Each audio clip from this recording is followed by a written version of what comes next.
From the day I was born, I was raised to hunt monsters. Eating, sleeping, nothing else really mattered as long as even a single one was still alive. This sword, forged in the fires of the river Styx, can suck the soul out of my enemies, all of them, rendering them unconscious and me more powerful and— oh, look at Namiel! Oh, Namiel, yes! Ladies, gentlemen, and monsters of all ages, it is either a wonderful or terrible time to be a Monster Hunter player, depending on how you feel about making builds. On the one side, there are a million new sets that we can make and play around with, and the game is literally shifting under our feet. However, on the other hand, there are a million new sets that we can make, and the game is literally shifting under our feet. What a twist! Meaning that while all of this is very, very exciting, the majority of the builds that have already existed, not even just the ones that I've made, but the majority of the builds in the game are just sort of outdated now. There are better versions available, and in some cases, these new versions are just a touch better. They add a few points of raw attack on the weapon, or maybe you get to sharpen a touch less frequently, but for some builds, in particular the ones with a bit more of a gimmick to them,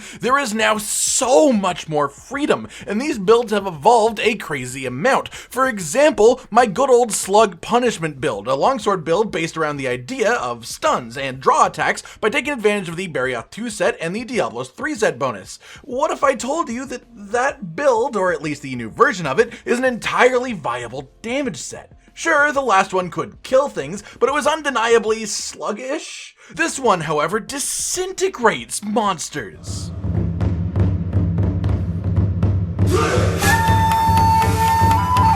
Today, my whimsical little willows, I present to you a little build that I like to call Punishing Crafts. You know, like arts and crafts, but dangerous? Starting off then with why this build exists, followed by what the build itself actually is, and then the playstyle to adopt while using this build. The purpose of this build, if you choose to accept it, is to take advantage of the longsword's new set of abilities in Iceborne based around the special sheath, meaning the EI slash and the EI counter, in interesting and unique ways. Both of these abilities count as draw attacks, because in every mechanical way, the special sheath stance acts like, well, a regular sheath, and it interacts with skills just the same. There have been versions of this build that get Velkhana's 4-set bonus Frostcraft and just run with that quite effectively, and there was my version that was entirely stun focused, but thanks to Safi'jiiva's new weapons and mechanics, we actually get to dip into the best of both of these worlds in a build that winds up being extremely effective. It still gets a fairly large number of stuns, but with the benefit of such a ridiculous amount of extra damage being able to fit in the set too. Oh, that's a lot of damage! As such, the purpose of this build is Stun Longsword, but as an exceptional damage build as well, simply because we can.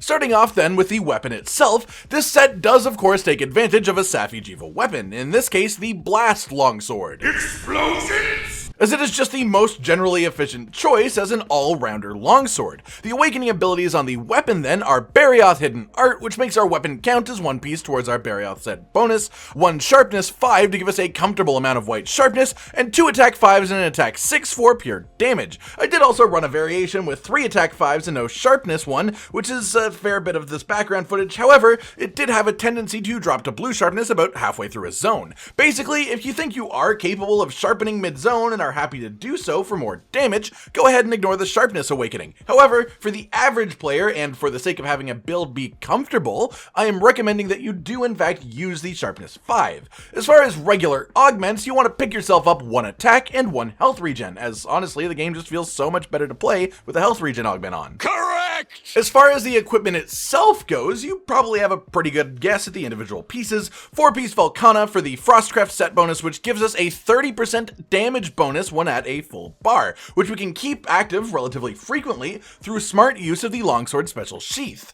1-piece Barioth combined with the weapon to give us punishing draw set bonus, which is what allows us to stun in the first place on our draw attacks, but also gives us a nice tiny little 5 raw attack bonus on these attacks as well. The crit draw and quick sheath that we get default on the Velkhana armor are fantastic for our purposes, but the other armor skills are more or less just sort of there. And then finally we have the agitator charm for 4 ranks of agitator because it's just that good.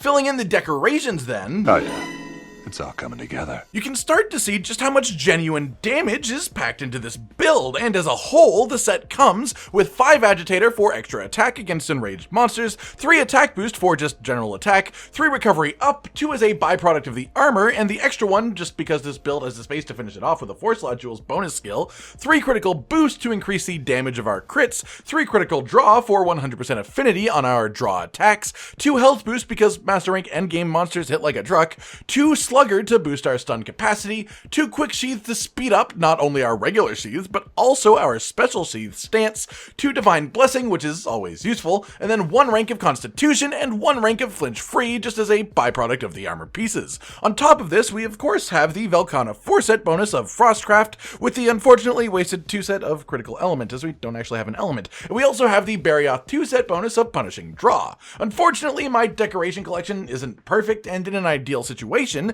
the KO jewel in the chest would be KO/protection to finish off our Divine Blessing skill, the crit jewel in the arms would be critical/vitality for the final rank of health boost, and the critical jewel in the waist would be crit/physique, as it is just the best remaining option for our 4-slot skills. As far as mantle choices, this one is relatively simple. I thought so. As we are going for stuns, Impact Mantle is simply a staple. It would just be sort of silly to not take it, and as a secondary mantle, Temporal is just literally always great. Unless a build has a specific reason to use 2 different mantles, I will nearly always recommend Temporal as your second. And then in the decoration slots for the mantles, we have mostly attack, except for the 1 KO jewel in the Impact Mantle to finish off our Slugger skill while the mantle is active, meaning that Impact Mantle really does add a good amount of stunning punch while it's active. I feel like a fucking celebrity in this town. As far as the playstyle goes, it is relatively close to what normal longsword is in Iceborne, just with the damage focusing on slightly different abilities and a couple other things to keep an eye on. Firstly, the main overarching point, which is aim for the head with your draw attacks. This is the only way to apply stun damage to the monster, which is sort of a main pillar of this build. Secondly, Frostcraft. It gives you the highest damage bonus when it's in its 4th bar, so you want to try and keep this bar as full as possible at all times, which causes things like sitting in the special sheath stance for an extra few seconds before doing an attack just to top it off, and keep your damage at its highest potential. The most efficient way to get red spirit gauge is through foresight/counters. However, that doesn't always line up, so it's not the end of the world to manually level your spirit gauge with R2 attacks, even though in this build these attacks don't crit a whole lot. That said, the AI slash is always a solid move, always, giving you slowly incoming spirit to fill your gauge, and also being one of your 2 guaranteed crit attacks, for a fair chunk of damage every time you use it. As such, your first main goal, as with every longsword set, is to get to the red spirit gauge the way that I just said. From here, you want to use the EI counter as much as physically possible, even putting yourself in the way of a monster's attacks if you're confident that you can nail the timing to not get hit. Dodge!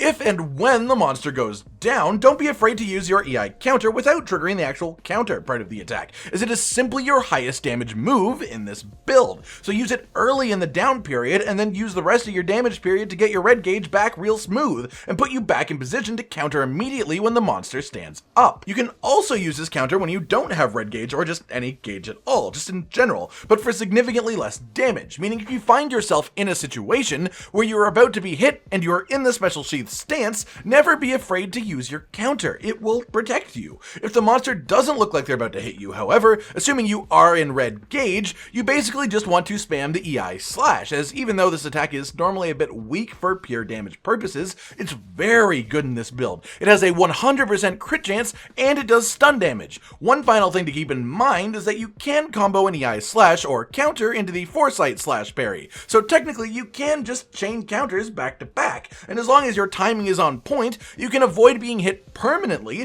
while also refreshing your red gauge infinitely. And that's about it. It's a little bit different, but it shouldn't take too long for any regular longsword players to get used to. And it is just an absolute ton of fun to use and provides a unique alternative playstyle for longsword users. Alright everyone, I've been Cotton Dinosaur, and this has been the Punishing Crafts longsword build. Do you like this build? What other crazy build ideas would you like to see us do in the future? Like if you liked the video, subscribe and hit the notification bell for more, and most importantly, ladies and gentlemen, until next time, stay sweet.